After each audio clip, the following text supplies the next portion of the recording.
Hello friends, मैं मीना त्रिपाठी अपने YouTube channel में आप लोगों का स्वागत करती हूँ। मैं आज चना दाल की दाल बूट बनाने वाली रेसिपी आप लोगों से शेयर कर रही हूँ, जो बहुत ही झटपट बनने वाला है और बहुत टेस्टी होता है। उसके साथ मैं एक और टिप आप लोगों से शेयर करूँगी जो मैं अपने लाइफ में अप्लाई की हुई हूँ और उससे मुझे बहुत फ़ायदा हुआ है। मुझे तो 100% फ़ायदा हुआ है और मैं आप लोगों को टिप ज़रूर दूँगी ताकि आप लोग 100% इसका फ़ायदा उठाएँ।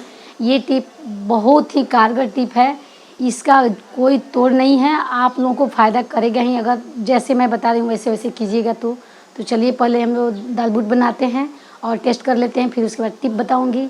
उस टिप को आप लोग फॉलो करिए और अपने लाइफ में एंजॉय कीजिए। चना का दाल है, इसको मैं 3 घंटे के लिए भिगो दी थी और मैं इसको अब छान करके सुखा के थोड़ा सा रख लूँगी। इसमें से छान के 1 घंटा पहले मैं रख दी थी, सूख गया। थोड़ा क्लॉथ में, कॉटन क्लॉथ में इसको पोंछ के खूब अच्छे से सुखा ली हूँ। और मैं कढ़ाई गरम कर रही हूँ, इसमें मैं रिफाइन डाल रही हूँ। ये रिफाइन जब मेरा गरम हो जाएगा तो मैं इसमें चने की दाल को थोड़ा थोड़ा करके फ्राई करूँगी। देखिए एकदम सूख गया है, उसमें पानी, नमी नहीं रहना चाहिए, नमी रहने पर पटकने लगेगा, अच्छे से फ्राई नहीं हो पाएगा। इसलिए पूरा सुखा लीजिएगा, छान के 1-1.5 घंटा छोड़ दीजिए। उसके बाद तौलिया हो कॉटन का, उसमें अच्छे से पोंछ के सुखा के और तब उसके बाद फ्राई करने पर अच्छा होता है।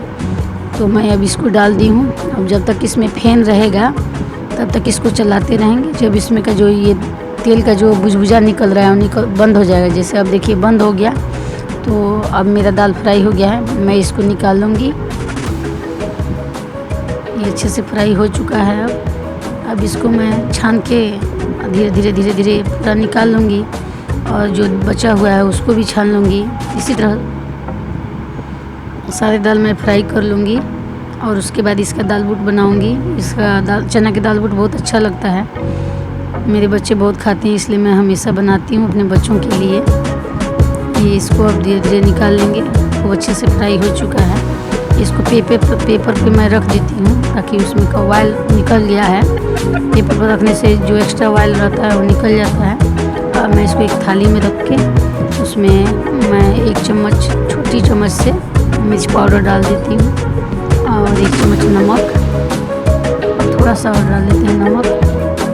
अब मैं इसमें चाट मसाला डालूँगी। 1 चम्मच ये चाट मसाला हो गया, 1 चम्मच और डाल देते हैं, आधा चम्मच लग रहा है, थोड़ा सा और डालेंगे। 2.5 चम्मच मेरा हो गया चाट मसाला। इससे थोड़ा चाट मसाला ज़्यादा रहेगा तो टेस्ट बढ़िया आएगा।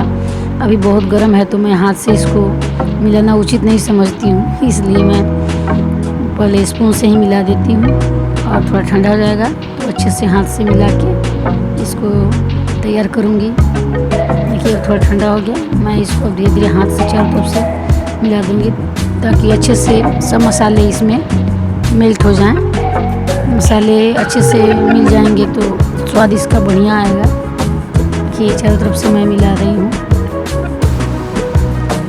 अच्छे से मिल जाएगा तो स्वाद बढ़िया आएगा, इसीलिए थोड़ा अच्छे से चारों तरफ से मिला के। अब ये मेरा मिल गया है, अब दाल बूट मेरा रेडी हो गया। मैं इसको अपने बच्चों को दूँगी चखने के लिए कि इसका टेस्ट कैसा हुआ है। मेरे बच्चे खा के बताएंगे।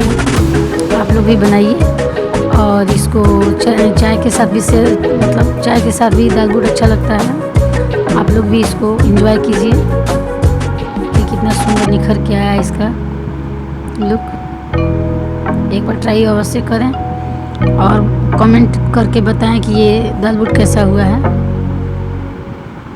तो मेरा टिप ये है कि किसी भी महीना में शुक्ल पक्ष के पहले शुक्रवार को अगर आप तुलसी के पौधा में घी के दीपक शाम में जलाती हैं डेली, मान लीजिए ये महीना शुरू हुआ और इसमें अभी अंधार आता है फिर अजोर आता है, तो ये अंधेरा अजोरी की बात नहीं, शुक्ल पक्ष जो अजोर को कहते हैं। बहुत लोग है कि शुक्ल पक्ष नहीं समझ पाते हैं और कृष्ण पक्ष नहीं समझ पाते हैं, इसलिए मैं अजोर अंधार कह रही हूँ कि जो जिसको प्रॉब्लम हो समझने में वो भी समझ जाए।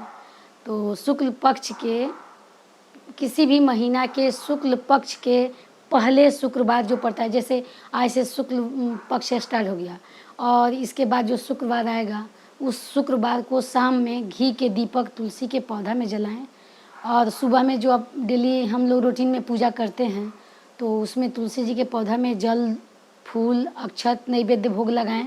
सुबह में अपना पूजा कर लें और शाम में डेली जैसे हम लोग घर में दीपक जलाते हैं भगवान जी के पास, या घर में साँझ दिखाते हैं, साँझ बत्ती करते हैं, उसी में एक एक्स्ट्रा दीपक ले लीजिए और उसमें घी रख लीजिए, गाय के घी, और बत्ती लगा दीजिए और तुलसी के पौधा में डेली एक घी का दीपक जलाइए। और मान लीजिए बीच में कभी पीरियड आ गया, लेडीज़ लोग को तो पीरियड आती ही रहती है, तो पीरियड के समय अब लगता है कैसे दीपक जलाएं, तो अपने नहीं जला के घर के किसी भी सदस्य, जैसे बच्ची है या कोई दूसरा एक्स्ट्रा घर में जो सदस्य है, वहीं जा कर के वहाँ घी के दीपक में जला दे तुलसी के पौधा में। और पहला दिन जिस दिन स्टार्ट करिए उस दिन अपने खुद अपने हाथ से, जैसे आप अपने मन में कुछ इच्छा रखी हूँ कि हाँ मुझे ये मेरा इच्छा पूरा नहीं हो रहा है, तो हे तुलसी माँ, ये दीपक मैं आपको ऐसे स्टार्ट करती हूँ जलाना और मेरा ये मनोकामना पूर्ण करिएगा, ये मतलब मेरा इच्छा है इसको पूर्ण कीजिएगा, वैसे कह के दीपक जला दीजिए और डेली उस दिन से स्टार्ट करिए और 1 साल तक लगातार दीपक जलाते जाइए। जिस दिन आपको पीरियड हुआ हो उस दिन किसी और से जलवा दीजिए। 7 दिन तक मत जलाइए। 7 दिन मतलब पीरियड के 7वें दिन अगर आप स्वस्थ हो गई हो तो उस दिन आप तुलसी के पौधा में दीपक जला सकती हैं और इसको डेली अपने रूटीन में शामिल कर लीजिए। डेली जलाते जाइए, नागा नहीं करना है। और मान लीजिए कहीं चली गई, साल में तो आदमी कहीं ना कहीं जाता ही आता रहता है, तो उस दिन अब कोई नहीं है घर में और घर बंद करके जाना पड़ा तो उसके लिए कोई बात नहीं। लेकिन जब हैं और कोई एक्स्ट्रा सदस्य है आपके नहीं जलाने के, मतलब ये पीरियड के समय, तो किसी से भी जलवा सकती हैं। और इसको कंटिन्यू साल भर कीजिए और साल भर करके देखिए, आपको इसका 100% गारंटी है, आपको फ़ायदा मिलेगा। आप जिस काम को मन में रख के और दीपक जलाना स्टार्ट करिएगा, उस काम को पूरा होना ही होना है। इसका मतलब गारंटी है। मैं अपने लाइफ में ये करके और इसका फल उठाई हूँ, इसलिए मैं आप लोगों से ये टिप शेयर की हूँ। आप लोग आजमा कर देखिए, मेरा टिप कारगर है और फ़ायदा करेगा ही करेगा। तो इसी के साथ मैं अपना वीडियो एंड करती हूँ और आप लोगों से विदा लेती हूँ। मेरे चैनल को देखते रहिए, सब्सक्राइब कर लीजिए और शेयर भी कीजिए, कमेंट करिए ताकि मेरा मनोबल बढ़ता रहे। तो ओके, बाय।